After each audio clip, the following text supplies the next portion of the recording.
السلام علیکم، کنچیوا، hello, this is Arif from Saitama university Japan.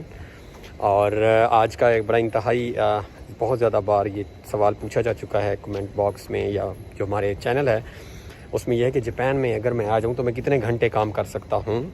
یہ کوئکلی بتا دیں. اور آف کورس وہی کہ کتنا ایک منتھ وہاں پہ ریٹ کیا ہے، یعنی میں ایک گھنٹے میں کتنے کما سکتا ہوں. تو ریگارڈنگ گھنٹہ تو میں نے اس کے اوپر کافی ہم نے ایک ویڈیوز بنائی ہوئی ہیں آلریڈی، آپ ہمارے چینل پہ شاید دیکھ بھی چکے ہوں. نمبر ایک تو یہ ہے کہ جاپان میں آپ کتنا کام کر سکتے ہیں، یہ ڈیپینڈ کرتا ہے کہ آپ کس کیٹیگری کے ویزا پر آ رہے ہیں.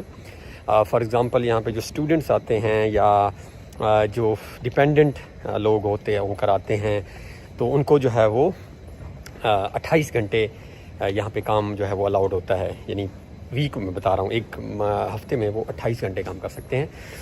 اسی طرح جو باقی جو ویزاز کی کیٹیگریز ہیں، فرض کریں آپ بزنس ویزا پہ آ رہے ہیں یا آپ جو بھی آپ کی کمپنی کا ویزا ہے، تو اس کے اکارڈنگلی 40 آورس تک بھی الاؤ ہوتا ہے. میرے خیال میں زیادہ سے زیادہ 40 گھنٹے ہے، اور 40 گھنٹے مینس تقریباً 8 گھنٹے پر ڈے بن جاتے ہیں. تو یہ لیگل، یعنی یہاں پہ جو الاؤڈ ہے میں اس کی بات کر رہا ہوں. اور ابھی کوئکلی ریگارڈنگ جو سیلری ہے، لوگ یہاں پہ سوال کرتے ہیں کہ میں کتنا جاپان میں کما سکتا ہوں.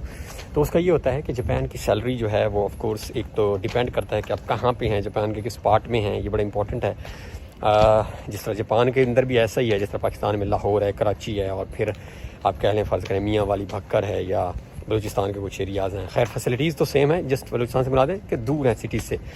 تو اگر تو آپ سٹیز میں ہیں، جس طرح ٹوکیو میں ہیں آپ، تو ٹوکیو میں جانتا ہوں آلموسٹ ہر جاب جو ہے وہ 1000 سے پلس سٹارٹ ہوتی ہے. یعنی 1000 سے اوپر ہی ہے پر آور. میں بتا رہا ہوں 1000 ین جو ہیں وہ پاکستانی فرض کریں اس طرح وقت کو 1500-1600 روپے، اور اگر 1000 ین سے زیادہ ہے 1200 ہے، فرض کریں 1100-1200، تو کوئی 2000 کے قریب پر آور. اور آپ باقی اب ملٹیپلائی کر لیں اس کو. اور اگر آپ ذرا دور ہیں تو وہاں پہ 900 تک بھی ہے، 1000 تک بھی ہے، ڈیپینڈ کرتا ہے، چینج کرتا ہے. تو یہ جسٹ کوئکلی میں آپ کو بتانا چاہ رہا تھا کہ ریگارڈنگ آورز جو ہے وہ آپ کے ویزا کی ٹائپ کے اوپر ڈیپینڈ کرتا ہے. اگر ٹورسٹ تو میں نے آپ کو پہلے بتایا تھا کہ آپ کام نہیں کر سکتے، لیکن جب آپ ویزا لے لیتے ہیں تو جس کیٹیگری کا ویزا ہے اس کیٹیگری کے اکارڈنگ پھر آپ کے گھنٹے ڈیسائیڈ ہوں گے، اور پھر آپ اس میں جاب جو ہے وہ کر سکیں گے. اور بہت اچھا ویدر بنا ہوا ہے جاپان کا، دیکھیں کتنا neat, clean, green. So stay connected. Thank you for listening.